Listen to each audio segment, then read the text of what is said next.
Delves here, get your delves here.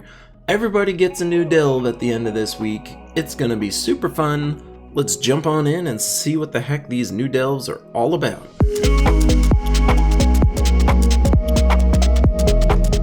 On the PC, mobile, Xbox, PlayStation side of things, for the event keys we have the Divinian Fields. Divinian Fields are kind of an okay kingdom. There's nothing super exciting in here, however there is one troop that may interest you, and that would be Worldbreaker. So Worldbreaker of course explodes everything on the board and does damage to everybody on the other team. He's also gaining stats every time you do a 4 or 5, sometimes it's magic, that's the one you generally want, but there's a 25% chance it'll actually do that. He also has a little Skull Reflect, not really all that important, but he's a pretty fun troop to have. I wouldn't really recommend opening up keys to get him, however. If you are an earlier game player, there is Atlanta and Ragnagord, both of which are extremely useful from an early game perspective. Atlanta doing damage to everybody, this is just really good from an early game point of view. Then Ragnagord, of course, just exploding the board. Exploding the board's super fun, he starts with mana, so that part's kind of fun. So if you're an endgame player, probably would not recommend opening up event keys. However, if you are a early game player, there's potentially a couple troops in here that would interest you. As far as the event this time around, we have a Tower of Doom. In the Tower of Doom, if you go into the shop and you go up to tier 4, you get yourself a weapon. The weapon itself is, it's whatever, it's one of these scatter type weapons. So the reason these scatter type weapons aren't really the best is because it depends on the other team having a very specific makeup. So the only instance where these would potentially be useful would be on defense in Guild Wars, where you can more or less guarantee the entire enemy team is going to run a specific color, but for the most part they really don't have any other value. So I'm personally not really going to be using the Doomed Chronicle all that much. However, it's out there, I do recommend you get it, you never know what's going to happen, so jump on in, get that.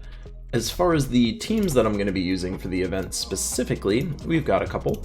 So for the folks with all the fixins, we've got ourselves a Mang, Sekma, Divine Ishbala, Possessed King kind of lineup. So of course this is get your attack up with Mang and then do lots of Scully stuff with these two, and then Possessed King's here just to really make it all go and go and go and go.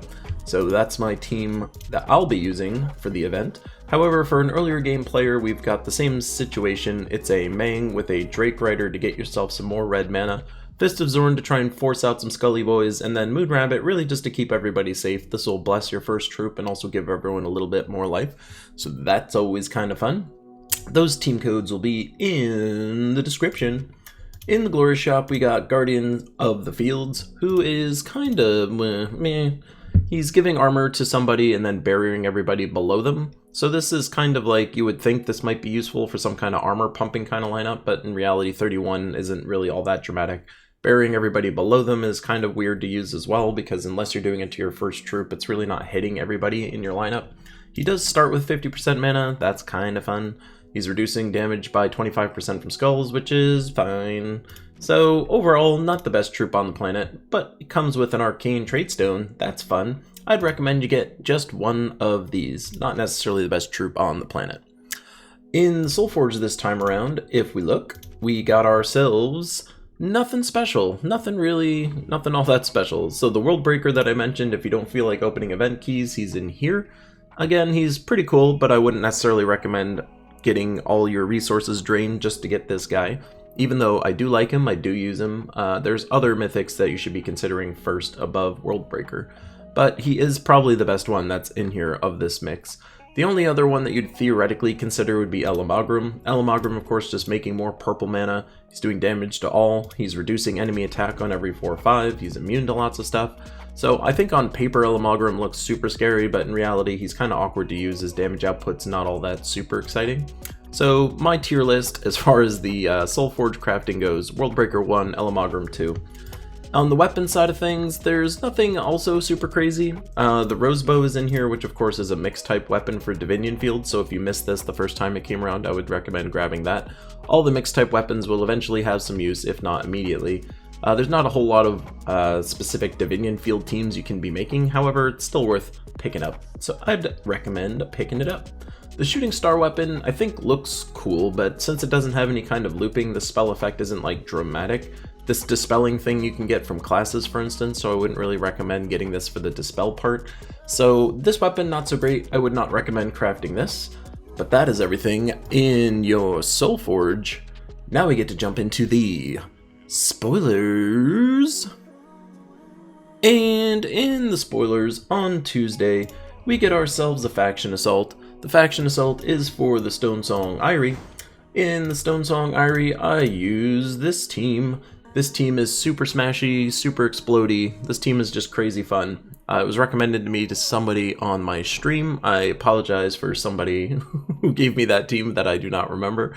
However, this team is super fun to use and super quick to smash through pretty much anything on the planet. The general gist of this team is use Ethereal Sentry to get your shield guy super attack, and you get all that super attack because you've casted the shield on yourself once already. So this person's giving you attack by their armor, and this one's giving you tons and tons of armor based on all of their attack. So it's kind of fun. You use this and it'll scale and scale and scale, and you'll blast through everybody super fast. It's kind of fun. Pretty great. So that's the team I'm going to be using for the Stonestong Eyrie.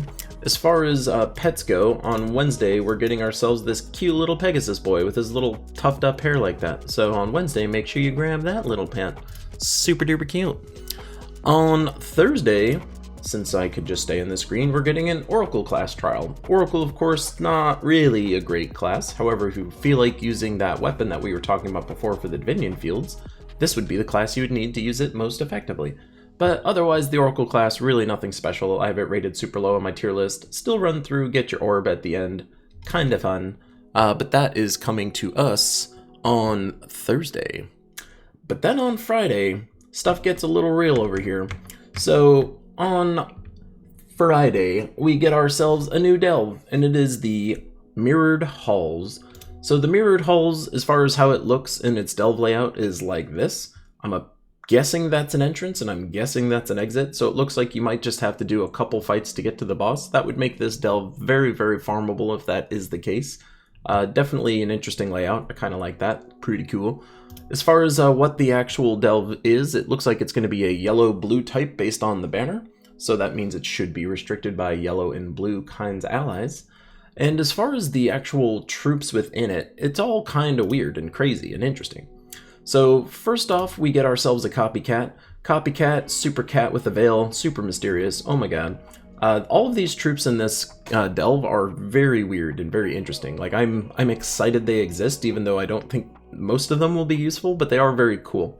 So what Copycat is doing is creating 10 gems of somebody on your team's color, and then there's just a 50% chance you make a second one of that ally. So of course you would need to have somebody dead for this to be more interesting. However, you can just make a duplicate of a troop on your team. That's pretty cool. The more interesting thing to find out will be if this copies all of the stats that troop actually has. I'm also wondering if this works on your hero and how that would work. So I'm very curious to watch the preview stream that Salty will be doing later on this week. I want to see how this actually works.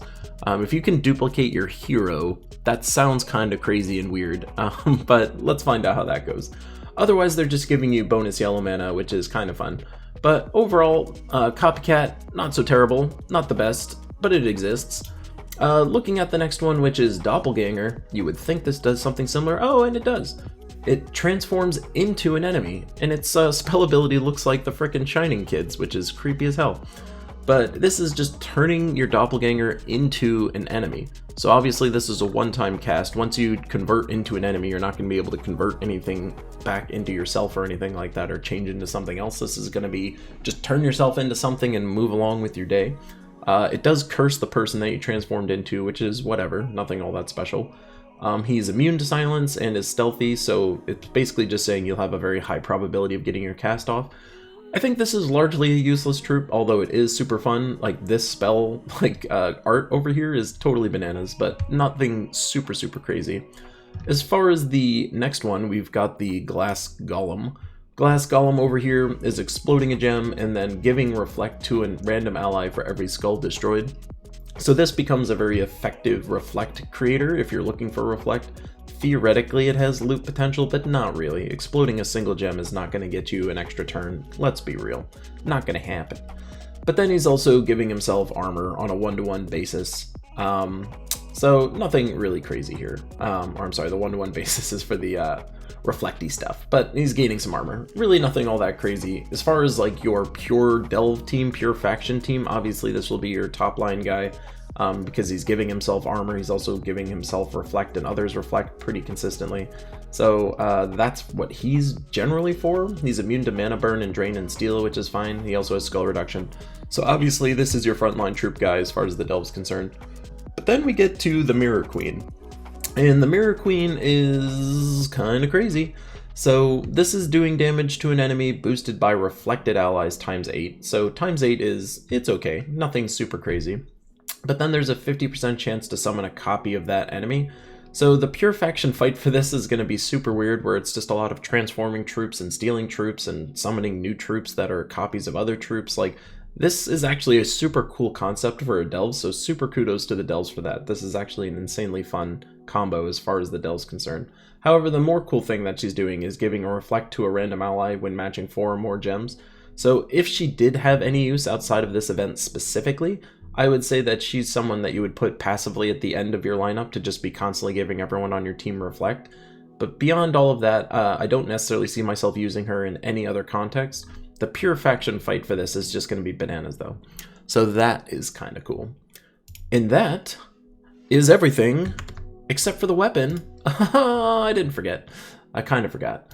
But then the weapon that we're getting is this Mirror Orb. So Mirror Orb is giving reflect to an ally and then giving them some amount of life. Not a lot. It's magic divided by 2, so the magic effect of this is going to be pretty small. So you're not going to get a ton of life by this. However, it's boosted by your life. So this is an interesting situation where the amount of life you're giving is boosted by the amount of life you have. It's on a 3-to-1 boost ratio. So that's kind of interesting. Admittedly, I don't see myself ever really using this. As far as other things it gets, it's giving all blue allies 2 mana, it enchants itself, it does freeze the first enemy, and then it gains 4 life.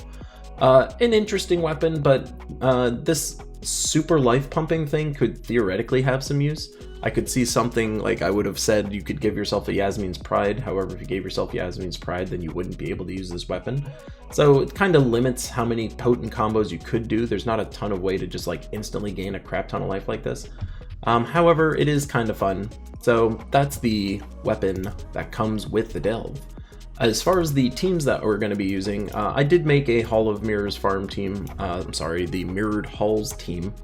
I'm going to be using this team, which is again a Shield of Ursaka with Ethereal Sentry and Divine Ishbala with Possessed King. So again, you cast the shield on yourself, you cast Ethereal Sentry on the hero, and then you use Divine Ishbala to just make a bunch of skulls to smash down people like crazy.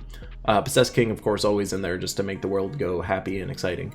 If you're finding that you're having trouble with like debuffs and whatnot, then you could put in potentially a Voice of Orpheus. However, what's really important about this team is the Sentinel part. So normally I would say run this with a Titan. However, since this kingdom, this delve specifically, is dealing with so much reflect, you cannot be just super smashing your way through this thing without expecting to kill yourself. So the reason we're running Sentinel on this is so that way we can use his Banishment trait.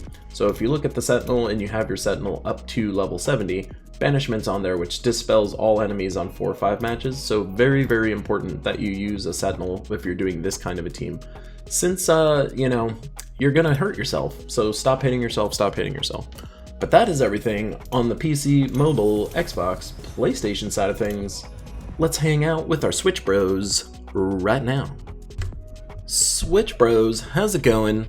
We got ourselves an event, and that event is a raid boss. But before we jump in, the event keys specifically for you guys are going to be the Wild Plains. So if we do a kingdom sort on the Wild Plains all the way down here, we can see that the main troop that's in here, if you didn't happen to craft yourself a Ketris last week, you could get a Ketris this week. So if you open up event keys, Ketris is in there. Again, the odds of this are not the highest on the planet. However, he is super good as a mythic is concerned. So if you do feel like opening up event keys, he's in there. As far as other troops in here that you might want, unfortunately, there's basically literally nothing else. So unless you're super hankering for a little Ketris, I would probably stay away from the event keys this time around. Nothing super exciting. But for the actual raid boss himself, we got ourselves some teams. So if we jump on down to the team side of things, we've got 2. So for the lower level player, this is going to be the team that we've got. So Meng, of course, to get tons of attack, Wing Bison here to help you get some readies for your Mang up here, so you can get more mana for Mang. However, Earthcaller in here is the new troop that is here for blowing up bosses. What's fun about him is that he's getting boosted by his attack life and armor, which is pretty emblematic of other troops in the Wild Plains, getting all this stat boost into their attack. So what this actually does is means you can boost this a lot. So just naturally, if you look at mine, for instance, he's going to be doing a ton of boost out of this. So again, it's a 3-to-1, but I mean, the amount of damage that you're doing is already getting multiplied to the boss. So you should pretty much be able to one-shot Zool every single time that you want to. And in case you can't, we also have Sunweaver on the team who's just boosting stats on whoever you want. And it also gives them mana. So since there's not a ton of mana generation out of this, Sunweaver's really in here to either get mana for whatever troop you might happen to need, but also then potentially just to boost up your raid killing boss, that guy right there. So this is a team you can use for the lower level player. For the higher level player, we have a very similar kind of situation, however we're going to be doing it this way. Admittedly, I'm not sure if I love this team either, since the mana generation isn't the highest. This is not going to be able to loop around like crazy like I generally prefer to. However, Yasmin's Pride is going to give you a ton of life to all of your troops, which will help you survive the whole encounter. However, Earthcaller, since he's going to be getting a ton of life, means he's going to be doing a ton of damage. And then Ketris, of course, since he's getting a ton of life, is going to be doing a ton of damage. And this is all going to scale as the enemies scale. So this team should be very safe. It's just not going to have a lot of loot potential. So you'll have to manually match a decent amount of gems here. However, once you just cast them a couple times, you should start just destroying people constantly. So this team's out there as well. However, if this team doesn't seem to be working for you, by all means jump to this team. Of course, a Mang team is generally going to be more consistent. The hardest part about this entire event is going to be there's not a ton of mana generation to help you get this moving any faster. So both of these teams might struggle a little bit. However, these are two different flavors of doing a very similar thing. But that's out there for you. As far as the Glory Shop goes, you guys got a party. You got a party cow. You got yourself a festival boy. So Festival Cow is basically useless. On all of the other platforms, Festival Cow is used as like a trolley defense team to just kill himself, because that's what he does. He gives people on your team some stats and then he kills himself. Sad cowboy. And then he's got bonus to green mana, which is whatever. So Festival Cow will never be and is never going to be used in any kind of meaningful capacity. Just killing yourself with no kind of loot potential, like this doesn't mean this basically means it's never going to be used. And the stats that you're going to be getting is not really all that exciting either for doing it. So he's out there, moo moo, but that's it. Feel free to grab him, but he's not used in pretty much any capacity. As far as the event weapon goes, so we've got ourselves a Primal Axe, which is actually very nice.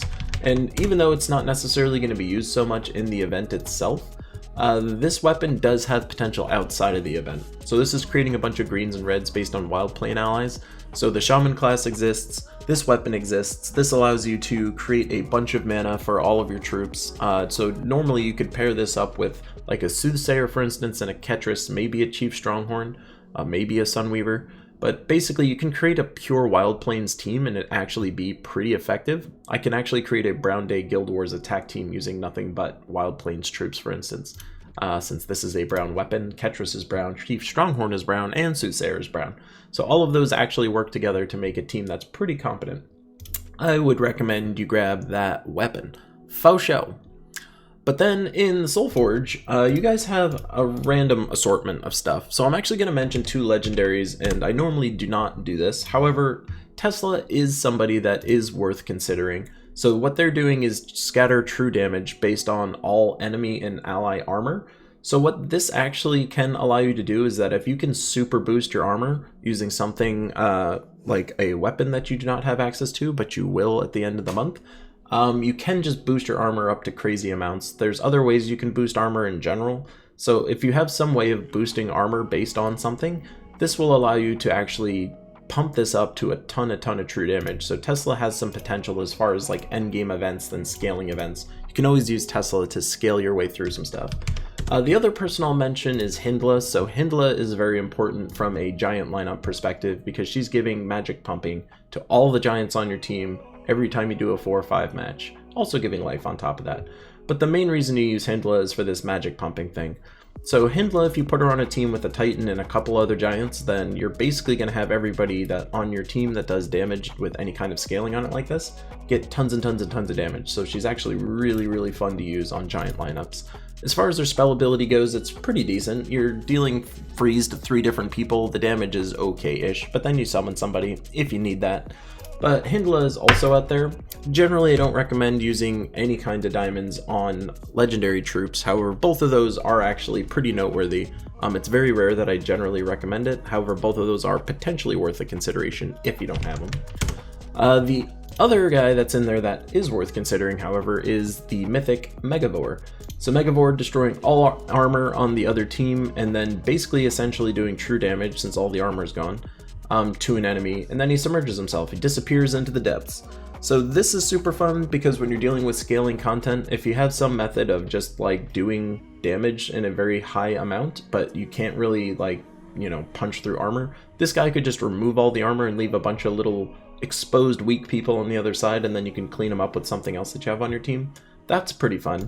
But beyond all of that, he's also impervious, so he's basically immune to everything. And as I said before, he's submerging himself constantly.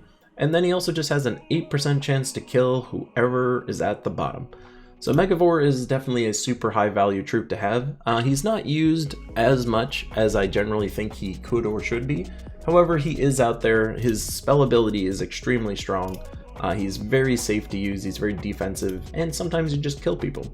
So of all the mythics that were available in the Soul Forge this time around, he is the strongest consideration for sure. None of the others I would give the time of day to. However, the weapon that's in there that's interesting is the Rage Reaver weapon. So this is very similar in terms of the fact that it's making a bunch of mana, boosted by the amount of Tauros allies. So very similar to what I mentioned before with the Primal Axe being able to use a pure Wild Plains team. This is basically doing the same idea only with pure Tauros. The nice thing about this weapon specifically, it's also brown, so you can still use it in that same team I mentioned before. But since it's making red specifically, if you have Ketris, this guarantees that the mana that's getting made is going to be boosting your Ketris, which is kind of fun. So Rage Reaver is out there. Absolutely a interesting weapon to have, so worth considering crafting. However, Primal Axe and Rage Reaver are fairly interchangeable if you're looking for those kinds of weapons. So if you have one, you don't necessarily need the other, of course. So if you got yourself a Primal Axe and you're happy with it, don't necessarily feel compelled to craft a Rage Reaver. However, they're both interesting, as I said before. But that is everything in the Rego world. Let's go talk Spoilerland. In the spoilers section for you guys, we've got ourselves a faction assault on Tuesday. So as far as a team you can use, this is a team that's fairly safe and consistent. You can bash your way through, tons of mana generation with the cleanse option there in Diviner. So this is kind of like your fairly easy to use. Of course, if you have yourself a High King Iron Gut, feel free to make yourself a Mountain Crusher Iron Gut kind of combo with a Gimlet. That'll also smash your way super through. Either or, they both work. On Wednesday, we've got ourselves a Pet Puddling. Pet Puddling is a big old pile of crap, so there he is. If you want your pile of crap on Wednesday, he's out there, feel on free. On Thursday, there's going to be a class event, and it is for the Shaman class. Of course, this is fitting very nicely with all the fun Wild Plains stuff that we were just talking about before. Overall, the class is pretty good. It's getting 50% mana start. It's also giving yourself a Root Trap start, which is also pretty nice. It's also getting yourself a Leaf Storm start, which is also very useful. So as far as classes go, this part's kind of fun. There's nothing super exciting beyond all of this. I know it feels exciting to get Bull General at 100 because it's giving all Tauros 1 attack, but it's really not all that exciting. So overall, this class, not the worst in the world. The Root Trap start is pretty fun, the Leaf Storm start is pretty fun. However, for the most part, you're going to be using this class just when you want to be using a Tauros or a Wild Plains specific kind of lineup. So that is going to be on Thursday for all of y'all. But then on Friday, you get yourselves a Fang Moor. Fang Moor new delve for you guys. So this is the delve setup when you jump on in. Unfortunately, this means you're going to have to do 1, 2, 3, 4, 5 fights total in there. So it's not necessarily the easiest to farm on the planet. You do have to do a decent amount. However, the teams that you can be using is this one. This is super easy, super consistent. I got this delve up to 500 with this exact team. So this team will be available for you guys in the description. But let's talk about what the troops in this bad boy actually are. So if we do this sort by kingdom, by Fang Moor, we can see who we're dealing with in this place. So the legendary in this time around is Chief Dargon. Chief Dargon is worth picking up because he is somebody that you can use outside of the game to help boost your High King Iron Gut if you do happen to have him. He's also a very decent frontliner because he's giving 50% skull reduction here. This inflicting bleed thing is kind of useless, but it does have some synergy with the other troops in the delve itself.